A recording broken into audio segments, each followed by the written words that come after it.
Raynon here. Today is yet again another build showcase, and it's Caliban Prime. Today I'm going to show you my Caliban Prime build, so let us immediately start. Alright, let's start with the mods. The mods I'm using my Caliban Prime: Summoner's Ray to increase your companion minion damage, Prime Shield Fitted for knockback immunity, Prime Redirection for shield capacity, Prime Continuity for ability duration, right over here, Blind Rage for ability strength, lowers your efficiency, Overextended for ability range, lowers your strength, Prime Flow for maximum energy, Arcane Reach for ability range. You can remove this for Rolling Guard if you want to do level 9999. Arcane Stretch for ability range. When you use ability that does electricity damage, you get energy per second, which helps. And where do you get electricity? Thanks to the first ability augment. It's called Razor Mortar. What it does, at the end of your first ability, when you group up enemies, the sentient turrets dudes, they're going to teleport to your first ability. They're going to get a massive fire rate and electricity damage increase, which they're going to help you out quite a lot with Clear. And yeah, that's it. These are the mods. For the arcanes, the first arcane is Arcane Kamisato. What it does, attacks from your minions increase your ability strength all the way up to 60% on your next ability cast, and they also get some movement speed. This is quite good. With the first ability augment, the minions do get a massive fire rate increase, which they can easily cap this all the time. For the second arcane, Molt Augmented, after 250 kills, you get 60% permanent ability strength, which also helps a ton. Those are the arcanes. Other stats, the shield is really high, the energy is also high, duration is more than enough, efficiency is negative, who cares, we're going to easily sustain our abilities with his first ability. Range is very high, you're going to need range, and strength is going to be really high once you get these guys capped out. And that's it. These are the stats, the mods, the arcane, and now it's time for me to explain the abilities. Alright, let's start with the abilities. The first one is the passive. The passive is quite interesting. It's a mini adaptation. If you guys know what adaptation is, when enemies shoot you, you're going to get damage reduction all the way up to 90%. He has like a mini adaptation. Instead of 90%, it's going to be 50%. And you give this to everybody. The downside is you cannot stack adaptations. So if you have adaptation and there's a Caliban in your team, you're not going to get a 50% and a 90%. No, it doesn't work like that. The highest adaptation is the one is going to apply. The lowest adaptation is going to turn off. So if you have adaptation on Caliban or someone has adaptation, your passive just turns off. It just doesn't work. So there's no point of using adaptation on him. He has a mini adaptation which helps a ton. That's it. That's the passive. Now for the first ability. Alright, for the first ability, Razor Gyre, what it does, you're going to spin, crowd control enemies, group them up at the very end.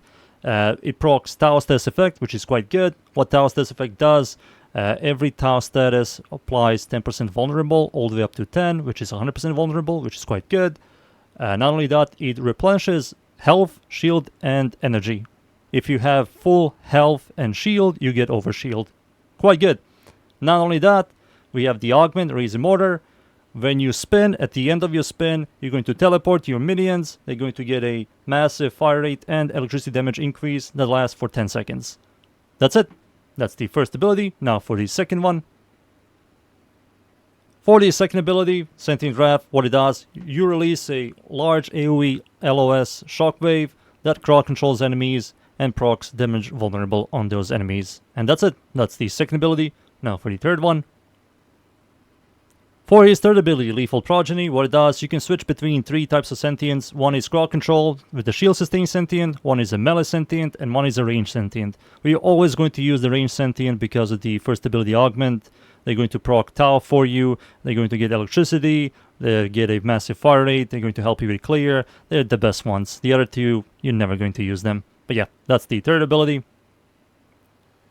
For his fourth ability, Fusion Strike, what it does, summons a beam that doesn't do a lot of damage, but the most important thing, what this fourth ability does, it creates a field that strips armor and shield. And for every enemy that enters in that field, also get the armor and shield stripped. It's quite good. You're always going to recast this, you can spawn a couple of these, and it's a quite good ability. And that's it. That's all of his abilities. Now it's time for me to show you the shards.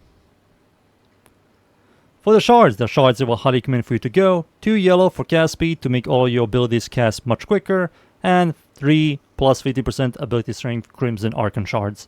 These shards, I will say, they're the best in slot for this Warframe, and that's it. Those are the shards. Now it's time for me to show you this build against Steel Path enemies. And we are in. I'm up against the corrupted enemies at the Void. Steel Path, of course. It's survival. The map's called Mod. I'm going to show you this build here. You're going to tap your third ability. You can see in bottom right to switch to the Ortholist Sentience. Then you're going to hold your third ability to spawn these guys in. Press your first ability to crowd control enemies, group them up, and your first ability is just going to give these guys electricity and fire rate increase, and they're going to help you a lot with clear. If you want these boys to do even more damage, press your fourth ability. You create a massive AoE field that fully shield and armor strips. Then these boys are going to do a lot more damage. Your second ability, crowd controls, lifts enemies up and they take more damage. They do get proc by vulnerable. And that's it. You repeat. Always look at your durations for all of your abilities. His first ability, Augment, only works on crowd control enemies. If an enemy cannot be crowd controlled, you do not give them the electricity fire rate buff. So against bosses, worthless. But against like mobs, very good. He needed a clear ability, he didn't have any, and this truly made him into a solid clear. First ability replenishes shield, health, and has the best energy economy in the entire game. You just press it once and you get 25 energy. That's 25% energy back.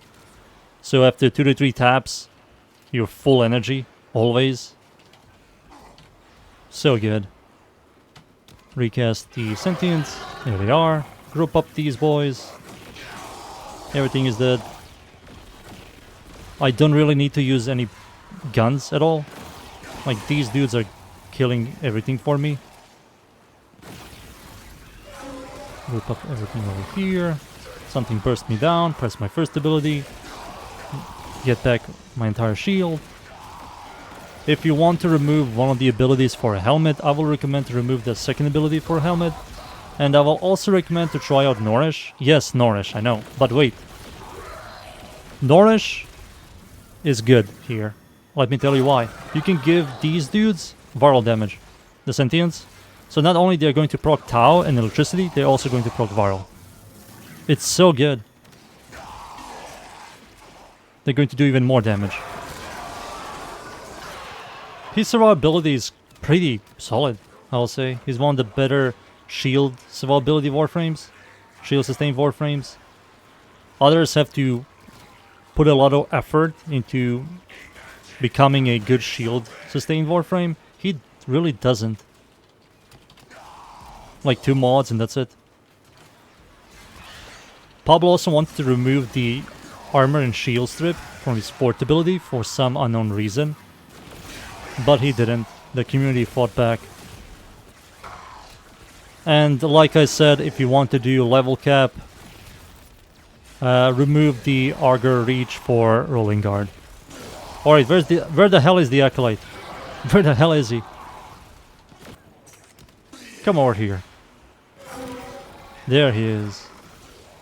Remember, if you cannot crowd control enemies, the first ability Augment doesn't apply. So against Acolytes, thank God we have minions. But if only was the Acolyte here, the first ability Augment wouldn't even work. Shoot him! Shoot him! Boys! Shoot the Acolyte! He's so close to... There he... Thank God. Okay, he's dead. Don't heavily rely on your minions. Like I did. I was so close to death. But yeah. That's the Warframe. That's the build. Time for me to leave. And be right back.